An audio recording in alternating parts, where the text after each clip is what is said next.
સુરતના સચિન વિસ્તારમાં જ્વેલર્સમાં લૂંટ હત્યાના કેસમાં પોલીસ દ્વારા 4 પૈકી ઝડપાયેલા એક લૂંટારૂને પોલીસની ટીમ દ્વારા તેની સાથે રાખી સમગ્ર ઘટના મામલે તપાસ કરવામાં આવી હતી.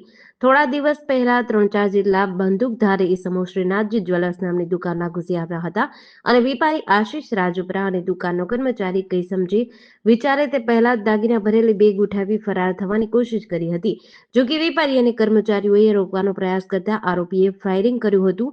દરમિયાન છાતીના ભાગે ગોળી વાગતા વેપારી આશિષ રાજપરાનું ઘટના સ્થળે જ મોત થયું હતું, જ્યારે કર્મચારીના પગના ભાગે ગોળી વાગતા ઇજાગ્રસ્ત થયો હતો.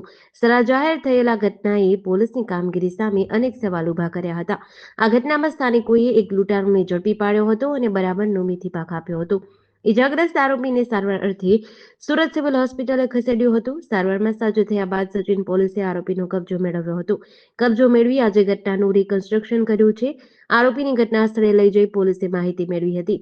ઘટનાને અંજામ આપી અન્ય આરોપીઓ ક્યાંથી ક્યાં અને કઈ દિશામાં ભાગ્યા તે સહિતની માહિતી મેળવી હતી. સાથે જ ફરાર અન્ય 3 આરોપીઓના નામ અને સરનામા પણ પોલીસે મેળવ્યા હોવાની માહિતી છે.